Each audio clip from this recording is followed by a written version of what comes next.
हिंदी साहित्य संपूर्ण घटना चक्र क्विक रिवीजन विद आरती शर्मा। दोस्तों, आपको मेरे चैनल पसंद आए तो इसे लाइक करें, शेयर करें, सब्सक्राइब करें। साथ ही साथ मेरे वीडियोस के अगले नोटिफिकेशंस को पाने के लिए बेल आइकन को प्रेस करें। दोस्तों, हम कर रहे हैं हिंदी नेट जेआरएफ परीक्षा चयनित विषय आधारित प्रश्न जून 2009 से जुलाई 2018 तक के प्रश्न पत्र। दोस्तों, आज हम करेंगे जून 2015 का द्वितीय प्रश्न पत्र। तो चलिए देखते हैं प्रश्न।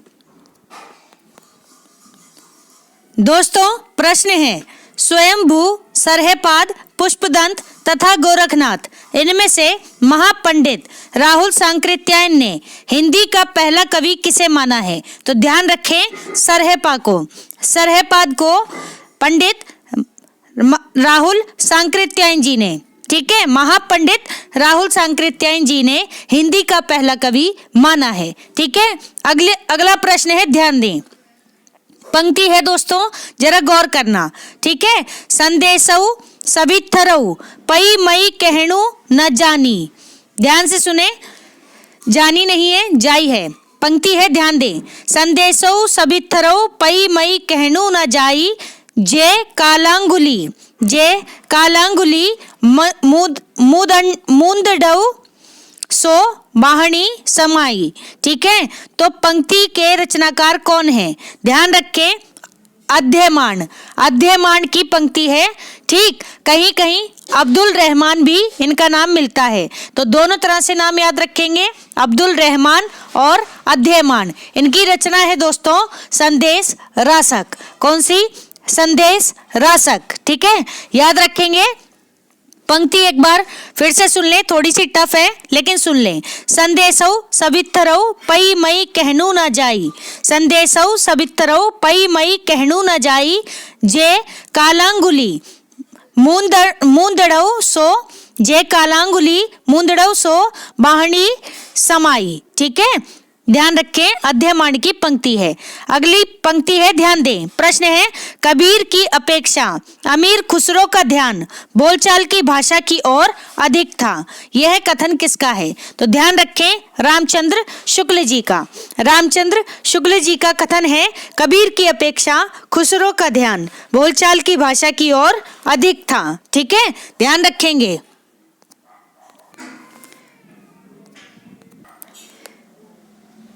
अगला प्रश्न है, ध्यान दें, वैराग्य संदीपनी, कृष्ण गीतावली, हनुम चरित तथा पार्वती मंगल, ध्यान से दें, वैराग्य संदीपनी, कृष्ण गीतावली, हनुम चरित तथा पार्वती मंगल, इन ग्रंथों में से तुलसीदास जी की रचना कौन सी नहीं है? तो ध्यान रखें, हनुम चरित। ठीक है, हनुम चरित तुलसीदास जी की रचना नहीं है। इसके अलावा वैराग्य संदीपनी, कृष्ण गीतावली और पार्वती मंगल, ये तीनों रचनाएं तुलसीदास जी की हैं। ठीक, अगला प्रश्न है, जायसी पहले कवि हैं, सूफी बाद में, यह कथन किसका है? तो विजय देव नारायण शाही जी का कथन है, जायसी पहले कवि हैं, सूफी बाद में। ठीक, अगला प्रश्न है, पंक्ति है, जसोदा कहा कहूँ हूँ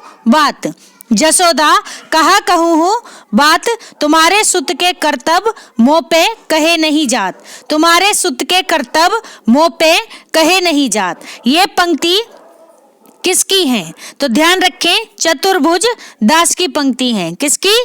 चतुर्भुज दास की पंक्ति है दोस्तों।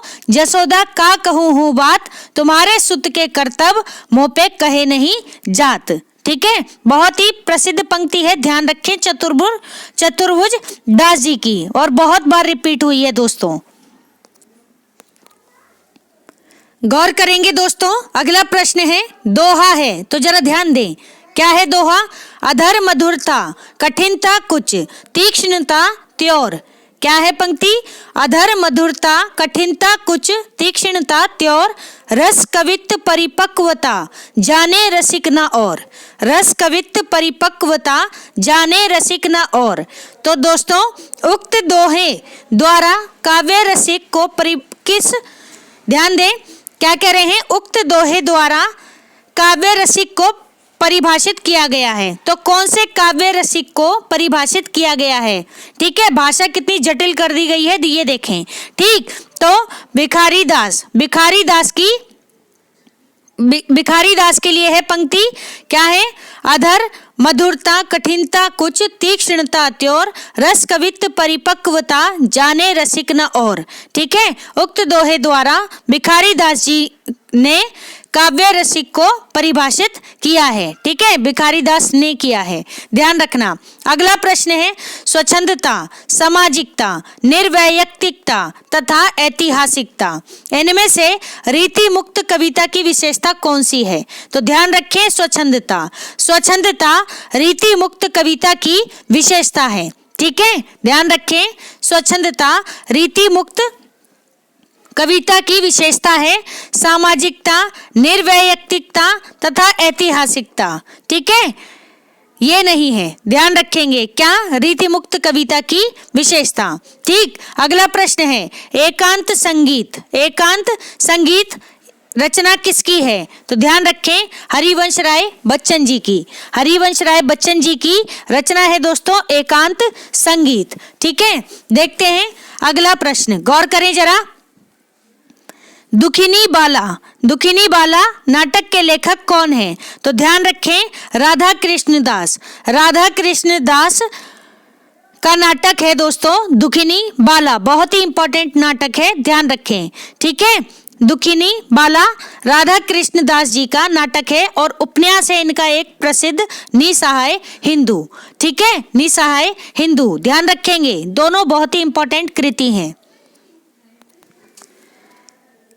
अगला प्रश्न है, जरा ध्यान दें, प्रेम 25, प्रेम 12, मोहब्बत की राहें तथा सप्त सरोज, इनमें से प्रेमचंद का कहानी संग्रह कौन सा नहीं है? तो ध्यान रखें, मोहब्बत की राहें प्रेमचंद का कहानी संग्रह नहीं है। ठीक है, ध्यान रहे, इसके अलावा प्रेम 25, प्रेम 12 और सप्त सरोज, ये सभी प्रेमचंद के कहानी संग्रह हैं। ठीक, अगला प्रश्न है, आदिम रात्रि की महक, अग्निखोर, अच्छे आदमी तथा गरीबी हटाओ, इनमें से फणीश्वर नाथ रेणु जी का कहानी संग्रह कौन सा नहीं है? तो ध्यान रखें, गरीबी हटाओ फणीश्वर नाथ रेणु जी का कहानी संग्रह नहीं है। इसके अलावा आदिम रात्रि की महक, अग्निखोर और अच्छे आदमी, ठीक है, अच्छे आदमी, ये सभी क्या हैं? फणीश्वर नाथ रेणु जी के कहानी संग्रह हैं। अगला प्रश्न है, मृणाल किस उपन्यास की प्रमुख पात्र हैं?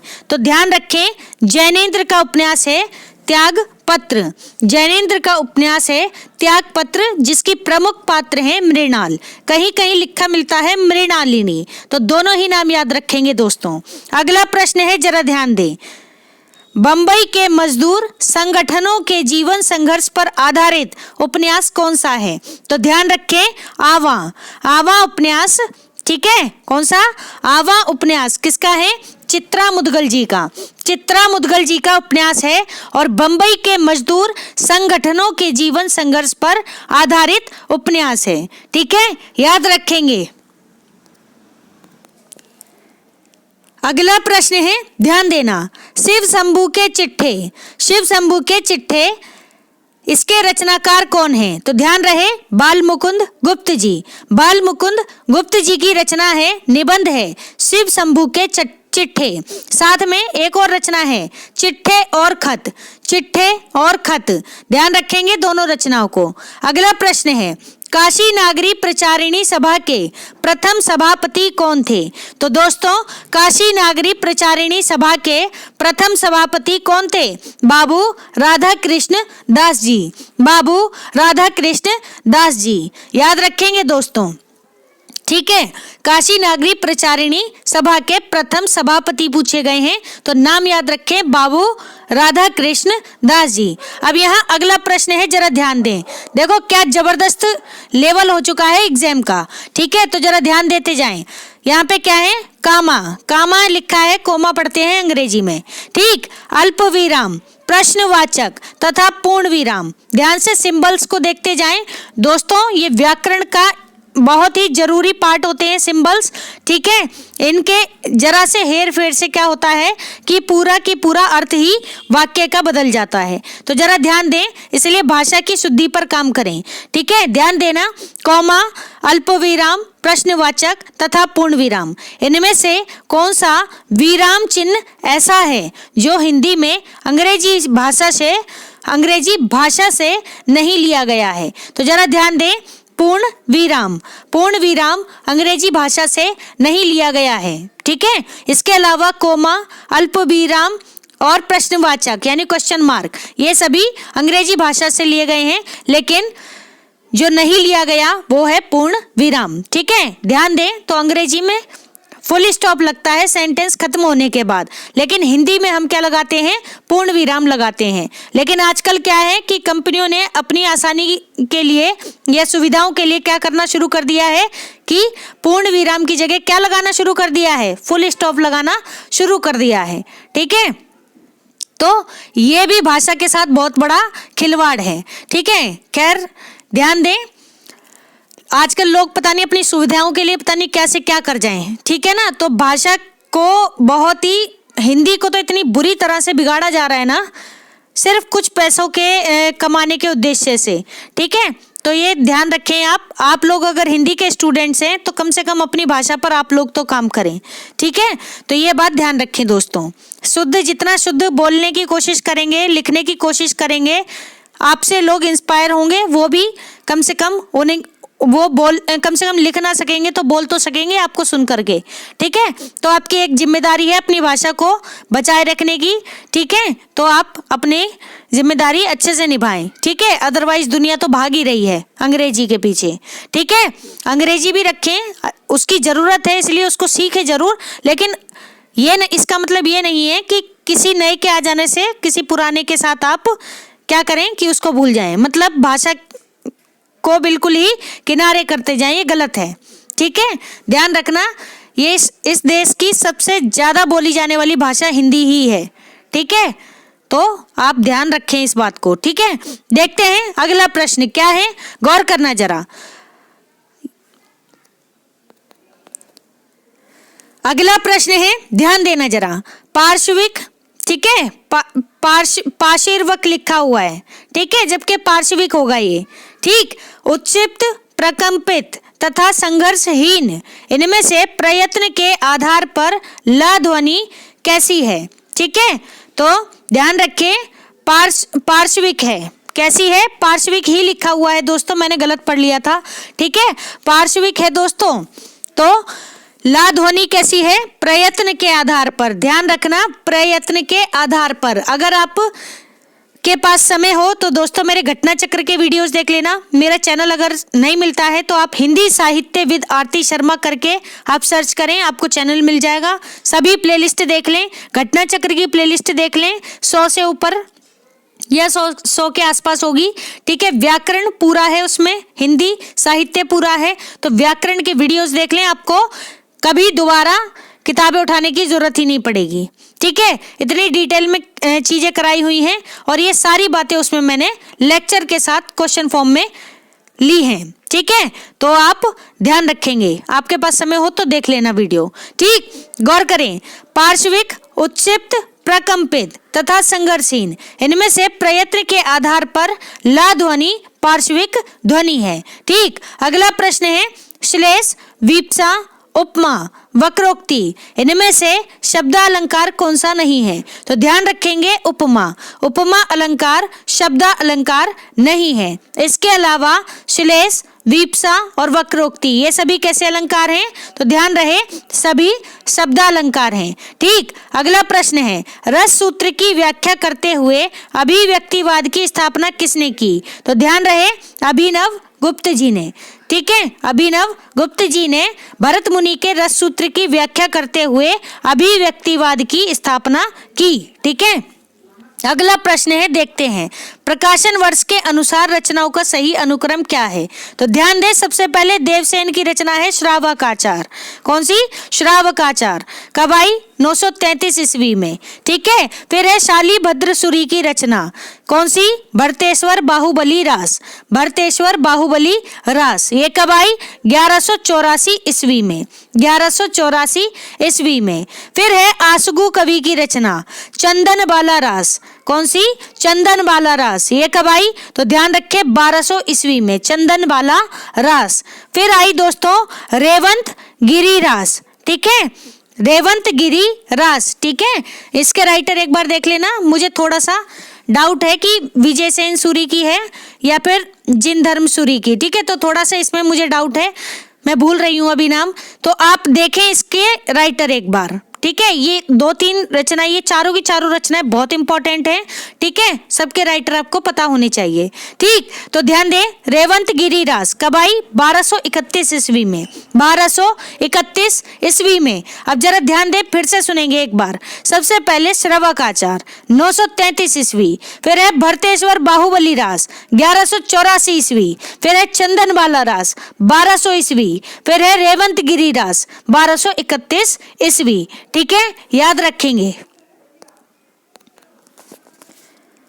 अगला प्रश्न है, ध्यान दे दोस्तों, अलंकार संप्रदाय। अलंकार संप्रदाय से संबद्ध अलंकार ग्रंथों का सही कालानुक्रम कौन सा है? तो जरा ध्यान दें, काव्य अलंकार।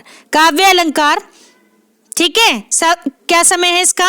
7वीं शताब्दी। ये सभी क्या हैं? अलंकार ग्रंथ हैं। और किससे जुड़े हुए हैं? अलंकार संप्रदाय से। तो ध्यान दें सभी अलंकार ग्रंथों पर। सबसे पहले है काव्य अलंकार, किसका है? काव्य अलंकार भामे का, कब आया? 7वीं शताब्दी में। फिर है काव्य अलंकार सार संग्रह। काव्य अलंकार सार संग्रह कब आया? 8वीं शताब्दी। 8वीं शताब्दी। फिर है अलंकार सर्वस्व। अलंकार सर्वस्व कब आया दोस्तों? 12वीं शताब्दी। 12वीं शताब्दी। फिर है अलंकार कौतुब। अलंकार कौतुब, ठीक है, ये कब आया? अलंकार कौस्तुभ, तो ध्यान रखें 17वीं से 18वीं शताब्दी। 17वीं से 18वीं शताब्दी। ठीक है, ध्यान देंगे दोस्तों, एक बार फिर से सुने, गौर करेंगे जरा। सबसे पहले अलंकार ग्रंथ है काव्य अलंकार, कब आया? 7वीं शताब्दी। फिर है काव्य अलंकार सार संग्रह, 8वीं शताब्दी। फिर है अलंकार सर्वस्व, 12वीं शताब्दी। फिर है अलंकार कौतुब, 17वीं से 18वीं शताब्दी। ठीक है, अगला प्रश्न है, देखते हैं। जन्म काल के अनुसार पाश्चात्य आलोचकों का सही कालानुक्रम क्या है? तो जरा ध्यान दें, सबसे पहले हैं कौन से आलोचक पाश्चात्य? तो ध्यान दें, जॉन ड्राइडन। जॉन ड्राइडन, इनका समय क्या है? 1631 से 1700 ईस्वी। 1631 से 1700 ईस्वी। इसके बाद है दोस्तों कॉलरेज। कौन? कॉलरेज। क्या है समय? 1772 से 1834 ईस्वी। 1772 से 1834 ईस्वी। इसके बाद है दोस्तों मैथ्यू आर्नोल्ड। कौन? Matthew Arnold. क्या समय है? 1822 से 1888 ईस्वी। 1822 से 1888 ईस्वी। फिर है क्रोचे। कौन है? क्रोचे। इनका क्या समय है? 1866 से 1952 ईस्वी। क्रोचे का समय है 1866 से 1952 ईस्वी। ठीक, अब जरा एक बार फिर से सुनेंगे, ध्यान दे दोस्तों। सबसे पहले गौर करेंगे जॉन ड्राइडन। कौन? John Dryden. क्या है समय? 1631 से 1700 ईस्वी। फिर है कॉलरेज, इनका समय है 1772 से 1834 ईस्वी। फिर है दोस्तों मैथ्यू आर्नोल्ड, इनका समय है 1822 से 1888 ईस्वी। फिर है दोस्तों क्रोचे, बेनिडेत्तो क्रोचे। ठीक है, अभिव्यंजनावाद इनका सिद्धांत है। तो ध्यान रखें 1866 से 1952 ईस्वी इनका समय है। ठीक है, याद रखेंगे। अगला प्रश्न है, ध्यान दें। प्रकाशन वर्ष की दृष्टि से उपन्यासों का सही अनुक्रम क्या है? तो जरा ध्यान दें, सबसे पहले प्रकाशन वर्ष की दृष्टि से उपन्यास है घराऊ घटना। कौन सा? घराऊ घटना। कब आया उपन्यास? 1893 ईस्वी में। घराऊ घटना 1893 ईस्वी। फिर है स्वतंत्र रमा और परतंत्र लक्ष्मी। स्वतंत्र रमा और परतंत्र लक्ष्मी किसका है? ये कब आया? 1899 ईस्वी में। 1899 ईस्वी में। फिर आया उपन्यास अद्भुत प्रायश्चित। अद्भुत प्रायश्चित 1905 ईस्वी में। 1905 ईस्वी में। फिर है अंगूठी का नगीना। अंगूठी का नगीना 1918 ईस्वी। 1918 ईस्वी। ठीक है, अब एक बार फिर से सुने, ध्यान देना दोस्तों।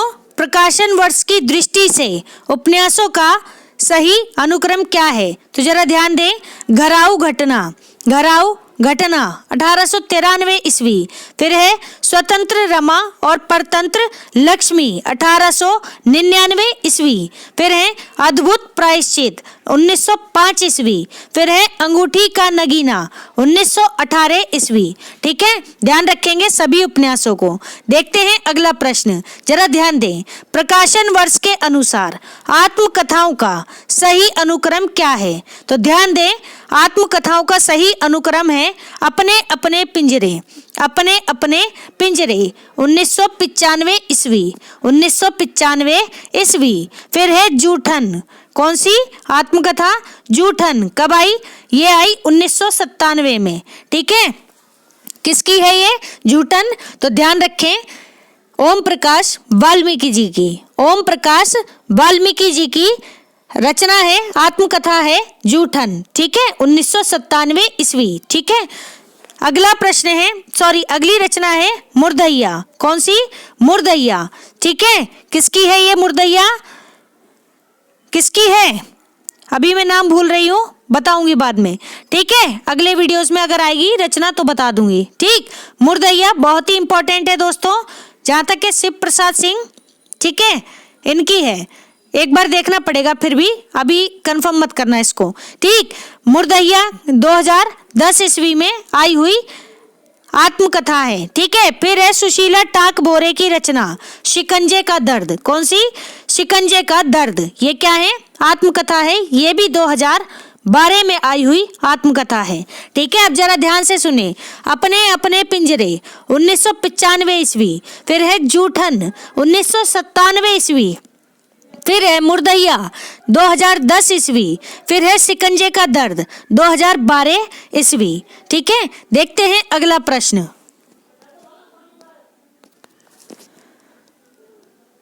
अगला प्रश्न है, क्या है? जरा ध्यान दें। प्रकाशन वर्ष के अनुसार फणीश्वर नाथ रेणु जी के उपन्यासों का सही अनुक्रम क्या है? तो ध्यान दें, सबसे पहले उपन्यास है मैला आंचल। आंचलिक उपन्यास है फणीश्वर नाथ रेणु जी का, 1954 ईस्वी में आया हुआ उपन्यास है। फिर है प्रति परी कथा। इसका समय है 1957 ईस्वी। 1957 ईस्वी प्रति परी कथा। फिर है दोस्तों दीर्घ तपा। कौन सा उपन्यास? दीर्घ तपा 1963 ईस्वी। 1963 ईस्वी। फिर है उपन्यास जुलूस। कौन सा? जुलूस। कब आया? 1965 ईस्वी में। 1965 ईस्वी में। ठीक है, जरा ध्यान दें, एक बार फिर से सुने। प्रकाशन वर्ष के अनुसार फणीश्वर नाथ रेणु जी के उपन्यासों का सही अनुक्रम है, सबसे पहले है मैला आंचल 1954 ईस्वी। फिर है प्रति परी कथा 1957 ईस्वी। फिर है दीर्घ तपा 1963 ईस्वी। फिर है जुलूस 1965 ईस्वी। तो याद रखेंगे दोस्तों, बहुत ही इंपॉर्टेंट है। ठीक, अगला प्रश्न है, प्रकाशन वर्ष के अनुसार कहानी संग्रहों का सही अनुक्रम क्या है? तो जरा ध्यान दें। अच्छा, यहाँ पर जो पिछला प्रश्न कराया, एक बार ध्यान दें। मैंने एक बार अपने टाइम में ट्रिक बनाई थी इनके उपन्यासों को लेकर। किसके? फणीश्वर नाथ रेणु जी के उपन्यासों को लेकर। ठीक, तो आप सुन सकते हैं, आपको अच्छा लगे तो याद रखना, किताबों की जो इनके उपन्यास हैं उनके नाम के आगे के कीवर्ड्स लेकर मैंने ट्रिक बनाई थी। ठीक, तो ट्रिक है, ध्यान से सुने। मैल पर दीर्घ तपा, मैल पर दीर्घ तपा, कितने पलटू राम, कितने पलटू राम। ठीक है, तो ये पूरी ट्रिक है। आप एक बार अपनी किताबों से सारे इनके उपन्यास देख लें, आपको ट्रिक समझ में आ जाएगी। ठीक, तो ध्यान दे दोस्तों, अगला प्रश्न है प्रकाशन वर्ष के अनुसार कहानी संग्रहों का सही अनुक्रम क्या है। तो ध्यान दे, सबसे पहले कहानी है जैनेन्द्र की कहानी, कौन सी है, फांसी कहानी, कौन सी, फांसी। ठीक है, कब आई, 1929 ईस्वी में, 1929 ईस्वी में। फिर है बिखरे मोती, कौन सी कहानी, बिखरे मोती, कब आई, 1932 ईस्वी में, 1932 ईस्वी में। फिर है कहानी सतमी के बच्चे, सतमी के बच्चे, कब आई, 1935 ईस्वी में, 1935 ईस्वी में। फिर आई कहानी दो बांके, भगवती चरण वर्मा की कहानी है दो बांके, कब आई, 1936 ईस्वी में। ठीक है, 1936 ईस्वी में, ध्यान रखेंगे दोस्तों। अगला प्रश्न है, ध्यान दें, जन्म काल के अनुसार कवियों का सही अनुक्रम क्या है। तो ध्यान दें, सबसे पहले कवि हैं सियाराम शरण गुप्त जी। कौन, सियाराम शरण गुप्त जी। इनका समय है 1895 से 1963 ईस्वी, 1895 से 1963 ईस्वी। ठीक है, फिर है दोस्तों सोहनलाल द्विवेदी जी, सोहनलाल द्विवेदी जी। इनका समय है 1906 से 1988 ईस्वी, 1906 से 1988 ईस्वी। ठीक है, फिर है दोस्तों श्याम नारायण पांडे, श्याम नारायण पांडे। इनका समय क्या है, 1907 से 1991 ईस्वी, 1907 से 1991 ईस्वी। फिर है दोस्तों रामधारी सिंह दिनकर जी, रामधारी सिंह दिनकर जी। इनका समय क्या है, 1908 से 1974 ईस्वी, 1908 से 1974 ईस्वी। ठीक है, जरा ध्यान दें, एक बार फिर से सुने, जन्म काल के अनुसार कवियों का सही अनुक्रम क्या है। तो ध्यान दें, सियाराम शरण गुप्त, इनका समय है 1895 से 1963 ईस्वी। फिर है सोहनलाल द्विवेदी जी, सोहनलाल द्विवेदी जी। इनका समय है 1906 से 1988 ईस्वी। फिर है श्याम नारायण पांडे, श्याम नारायण पांडे। इनका समय क्या है, 1907 से 1991 ईस्वी। फिर है दोस्तों रामधारी सिंह दिनकर जी। इनका समय है 1908 से 1974 ईस्वी। ठीक है, याद रखेंगे।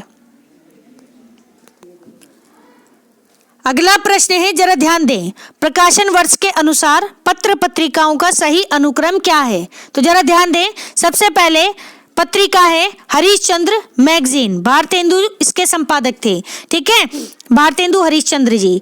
ठीक, इसे कहीं कहीं हिंदी में हरिश्चंद्र पत्रिका भी लिखा मिलता है। तो ध्यान रखेंगे, इसका समय है 1873 ईस्वी, 1873 ईस्वी। फिर है आनंद कादम्बिनी, कौन सी, आनंद कादम्बिनी। ठीक है, ध्यान रखें, 1881 ईस्वी में आई हुई पत्रिका है और मिर्जापुर से निकलती थी, जिसके संपादक थे कौन। तो ध्यान रखें, पंडित बद्री नारायण चौधरी प्रेमगंज जी। ठीक है, पंडित बद्री नारायण चौधरी प्रेमगंज जी। ठीक है, अगली है पत्रिका नागरी प्रचारिणी पत्रिका, नागरी प्रचारिणी पत्रिका कब आई, 1897 ईस्वी में निकली दोस्तों। कहाँ से निकली, कहाँ से निकली, काशी से। ठीक है, तो ध्यान रखेंगे, नागरी प्रचारिणी पत्रिका 1897 ईस्वी। फिर है सरस्वती पत्रिका, सरस्वती पत्रिका, ये कब निकली, 1900 ईस्वी में, जिसके शुरुआती संपादक थे चिंतामणि 1900 में। फिर 1903 में संपादक बनकर आए कौन, महावीर प्रसाद द्विवेदी जी। तो ध्यान रखेंगे दोस्तों। ठीक है, बहुत ही इंपॉर्टेंट पत्रिका रही है सरस्वती पत्रिका। इसका समय है 1900 ईस्वी। अब जरा एक बार फिर से सुनेंगे, ध्यान देंगे दोस्तों। हरिश्चंद्र मैगजीन 1873 ईस्वी। फिर है आनंद कादम्बिनी 1881 ईस्वी। फिर है नागरी प्रचारिणी 1897 ईस्वी। फिर है सरस्वती 1900 ईस्वी। ठीक है, ध्यान रखना, ये सभी बहुत ही इंपॉर्टेंट पत्रिकाएं हैं दोस्तों। तो दोस्तों हमारा आज का ये वीडियो यही समाप्त होता है। Thanks for watching. अगर आपको मेरे वीडियोस पसंद आ रहे हैं तो इन्हें लाइक करें, शेयर करें, मेरे चैनल को सब्सक्राइब करें। साथ ही साथ मेरे वीडियोस के अगले नोटिफिकेशंस को पाने के लिए बेल आइकन को प्रेस करें। धन्यवाद दोस्तों।